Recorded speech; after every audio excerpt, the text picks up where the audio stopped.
දැන් දරුවනේ අපි අද සලකන පාඩම තමයි ද්විපද ප්‍රසාරණය. එහෙම නැත්නම් බයිනෝමියල් එක්ස්පැන්ෂන්. මේ ද්විපද ප්‍රසාරණය A-level සිලබස් එකේ දාලා තියෙන හේතුව තමයි ද්විපද ප්‍රසාරණය අපිට ඕන වෙනවා සම්භාවිතාවේ තියෙන ප්‍රධාන ව්‍යාප්තියක් තේරුම් ගන්න. හැබැයි ඒක අපිට උසස් පෙළ මට්ටමේ නැහැ. නමුත් ඔයගොල්ලෝ විශ්වවිද්‍යාලයක ඉන්න දවසක අන්න ඒ ව්‍යාප්තිය තේරුම් ගන්න මෙන්න මේ ප්‍රසාරණය වැදගත් වෙනවා. ඊට අමතරව සංකරණ හා සංයෝජන පාඩමට අවශ්‍ය මූලික දේවල් කොටස් කීපයක් මේ පාඩමෙන් ලැබෙනවා. හරි.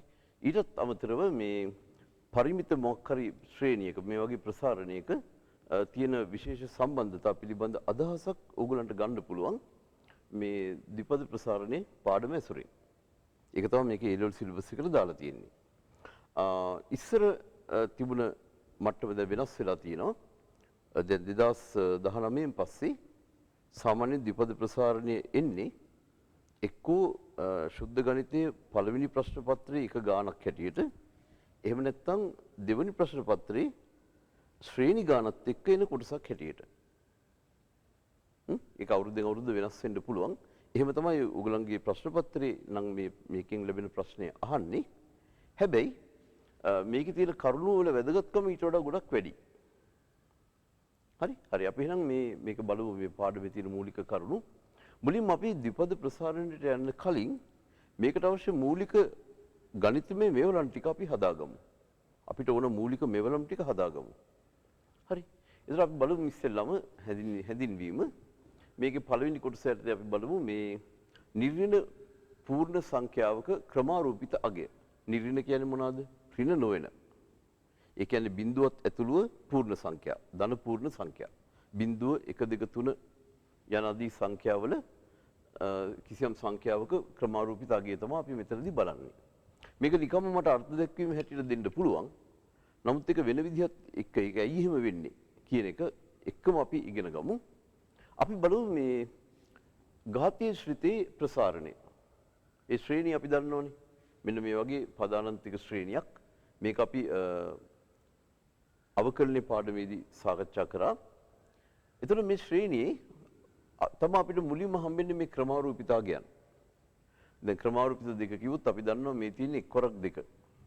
ක්‍රමාරූපිත තුන කිව්වොත් අපි දන්නවා මේ තියෙන්නේ එක්වරක් දෙවරක් තුන. ඒ කියන්නේ එකේ සිට ඒ සංඛ්‍යාව දක්වා තියෙන සියලුම පූර්ණ සංඛ්‍යාවල ගුණිතය. දැන් මෙතන පොඩි අවුලක් තියෙනවා. මෙතන එහෙම එකක් නැහැ. අපි සාමාන්‍ය ශ්‍රේණිය ලියන්නේ මෙහෙමයි. ඒතර මෙතන මුකුත් යට සංඛ්‍යා දෙකක් නැහැ. හැබැයි ඔයගලන්ට පේනවා මේ x වල බලවල ක්‍රමක්‍රමයෙන් වැඩි වේගන යනවා.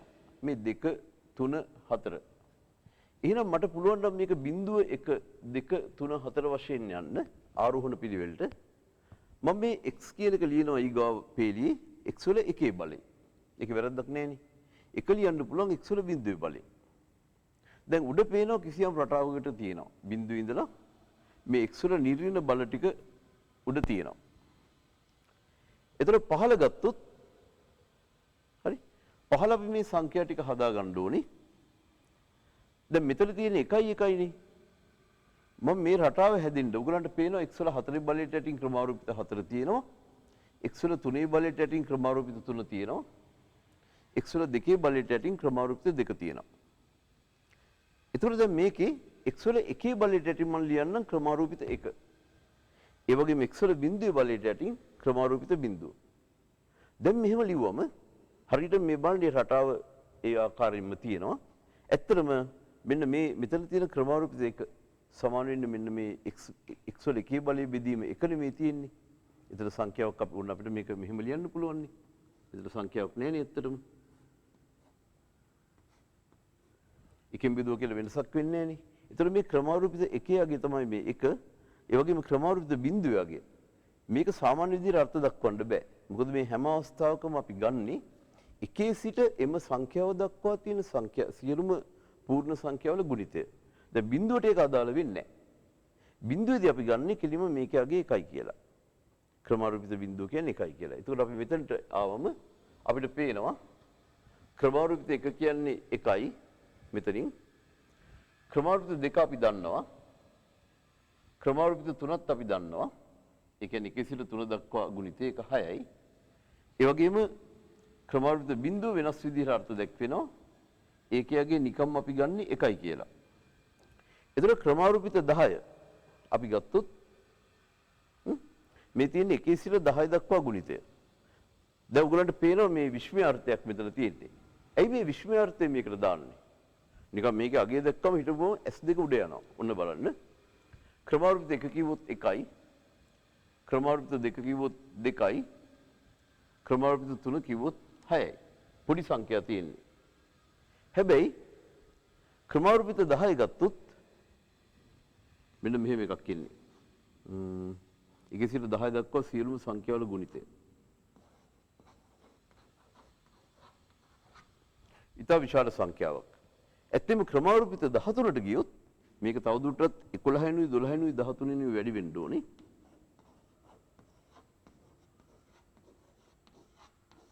ඒතර මේ වගේ එකක් ලැබෙනවා. මෙතන වැරදි. 12.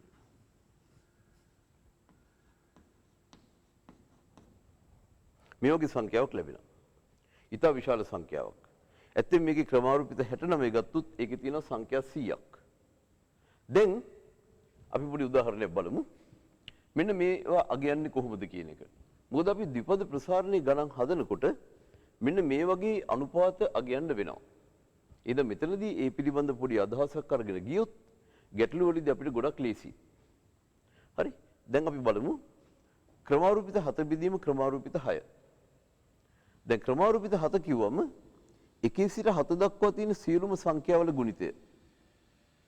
ක්‍රමානුපිත 6 කිව්වොත් 1 සිට 6 දක්වා තියෙන සංඛ්‍යාවල ගුණිතය.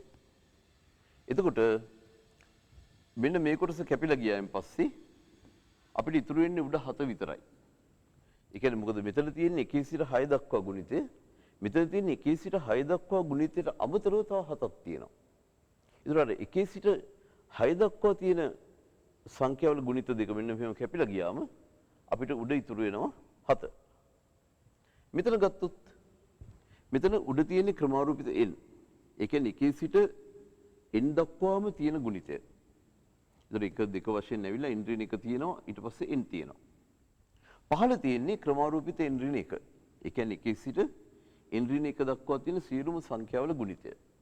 ඒතර මෙන්න මේ කොටස මේ දක්වා මේ පහළ හරයත් එක්ක කැපුණම ඔයගලන්ට ඉතුරු වෙන්නේ n. ඒ වගේම ඒ විදිහට මෙතන ගත්තොත් ඔයගලන්ට එක පේජින් ලියන්නත් පුළුවන් උත්තරේ. මෙතන 1 සිට 7 දක්වා ගුණිතය.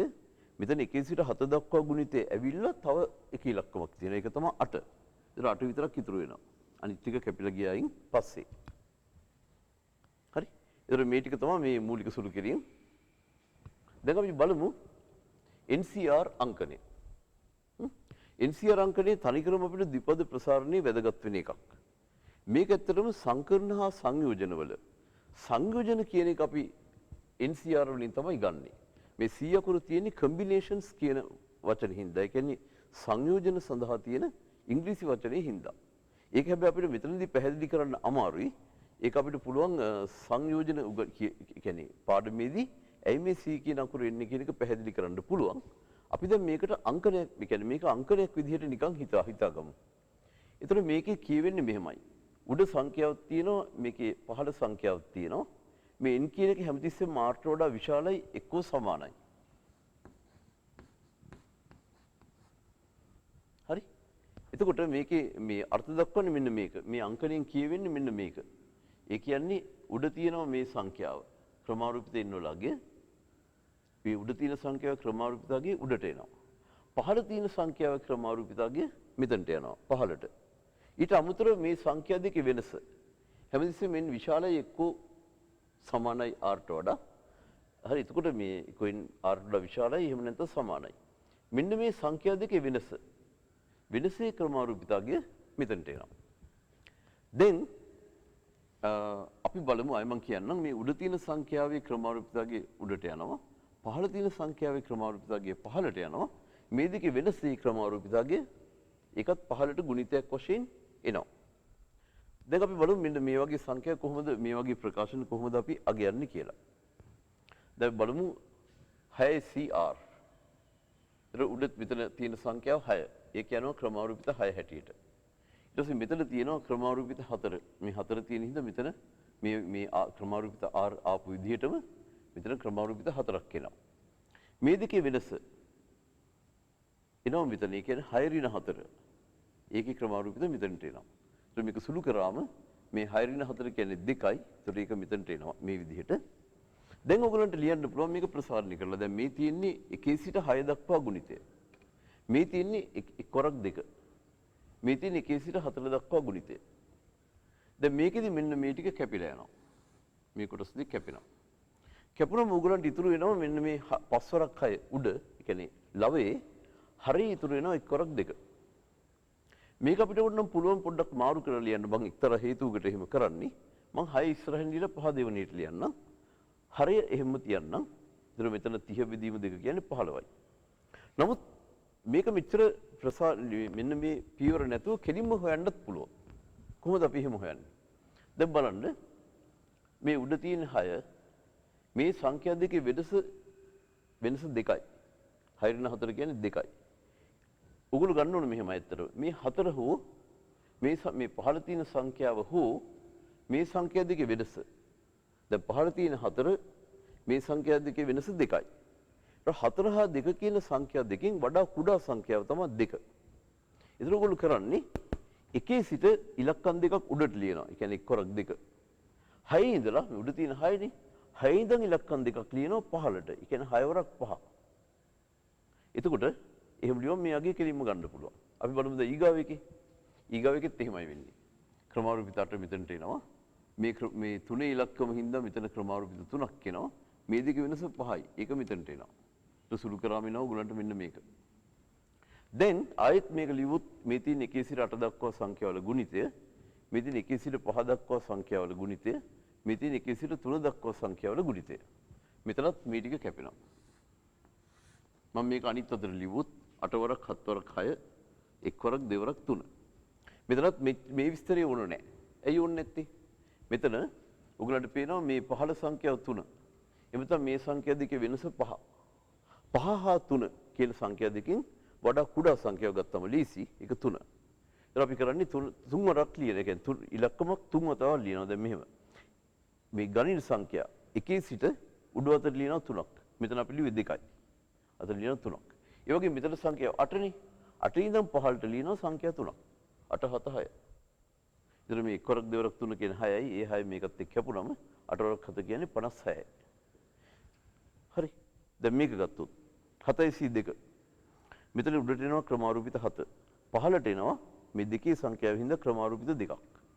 මේ දෙකේ වෙනස 4 2 5යි. දැන් මේ සංඛ්‍යා දෙකේ වෙනස මේ තියෙන්නේ මේ 2ද 5ද වඩා කුඩා. වඩා කුඩා 2. මේ දෙකද මේ දෙකේ වෙනසද වඩා කුඩා. කුඩා 2. එහෙනම් උඩ තියෙන සංඛ්‍යාව 7 හින්දා 7 ඉඳන් ලියනවා 2ක්. ඒ කියන්නේ 7යි 6යි. පහළ ලියනවා 1යි 2යි. ඒ කියන්නේ එකෙන් පටන් ගන්න 2ක් ලියනවා. ඒ කියන්නේ 1යි 2යි විතරක්. උඩින් හරියට මේකට ගැලපෙන්න 7 ඉඳන් අඩු වෙන පිළිවෙලට ලියනවා. ඒතර මේක 42 බෙදීම 2 කියන්නේ 21යි. අර පියවර අත්‍යවශ්‍යම නැහැ. දැන් මෙතන ගත්තොත් එතෙ මේකත් කෙලින්ම ඔයගලන්ට ක්‍රමානුරූපිත 3 කියලා එහෙම ලියන්න පුළුවන්. හරි. ඒතර මෙතන ඉන්න ක්‍රමානුරූපිත 9 පහළ 6 තියෙන හින්දා මෙතන 6 මේ වෙනස ක්‍රමානුරූපිත 3යි. ඒතර 3 හා 6න් මෙන්න මේ පහළ සංඛ්‍යා දෙකෙන් වඩා කුඩා එක 3ද 6ද වඩා කුඩා 3. එහෙනම් අපි එකේ ඉඳන් සංඛ්‍යා 3ක් උඩට ලියනවා. 9න් පටන් අරගෙන සංඛ්‍යා 3ක් පහළට ලියනවා. මේක සුළු කරගන්න පුළුවන් නේ. හරි. මේ 2යි 8යි කැපුණම මෙතන 4ක් කියනවා. 3යි 9 මෙතන කැපුණම 2ක් කියනවා. ඒත් දෙවරක් මෙතන පහළ 6ක් තියෙනවනේ. හරි. මෙතන 4ක් කියනවා. මෙතන 3ක් කියනවා. ඒතකොට 3 වරක් 4 වරක් 7 කියන්නේ 84යි. හරි.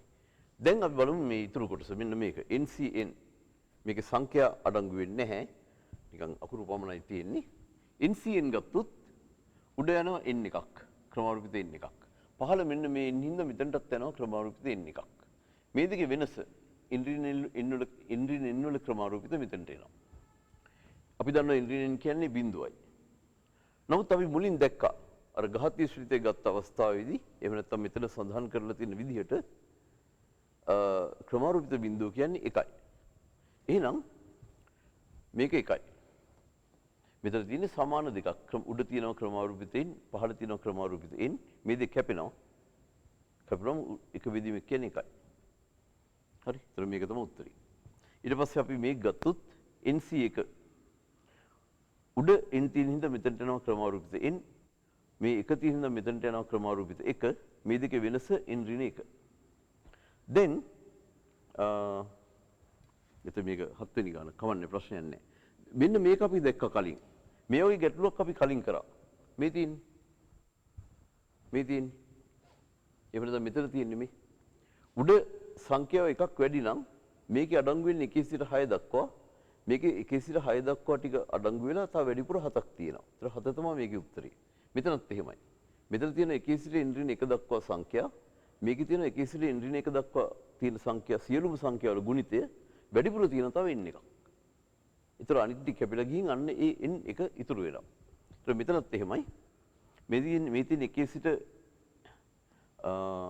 n ඍණ 1 දක්වා තියෙන සංඛ්‍යාවල ගුණිතය මේ තියෙන 1 සිට n දක්වා ගුණිතය. ඒතර මේක ඇතුලේ තියෙනවා 1 සිට n ඍණ 1 දක්වා ගුණිතයේ වතාවක් තව n එකක් තියෙනවා. ඒතර ඒ ටික කැපිලා ගියාම උඩ n එකක් ඉතුරු වෙනවා. පහළ එකයි. ඒතර මේක n.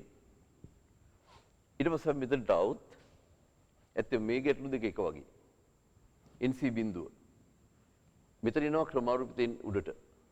බිඳුව තියෙන හින්දා මෙතනට එනවා ක්‍රමාරූපිත බිඳුව. මේ දෙකේ වෙනස එනවා මෙතනට පහළට. එතකොට අපි දන්නවා n ඍණ බිඳුව කියන්නේ n මයි. එතකොට මේ දෙක කැපෙනවා. ක්‍රමාරූපිත බිඳුව කියන්නේ 1යි. එතකොට ක්‍රමාරූපිතෙන් n කැපිලා ගියාම එක බෙදීමක කියන්නේ 1යි. ඊගවට මේ ගැටලුව ගත්තොත් මේකේ උඩට තියෙන ක්‍රමාරූපිතෙන් පහළ එනවා ක්‍රමාරූපිතෙන් ඍණ 1ක්. මෙතන එනවා මේ දෙකේ වෙනස.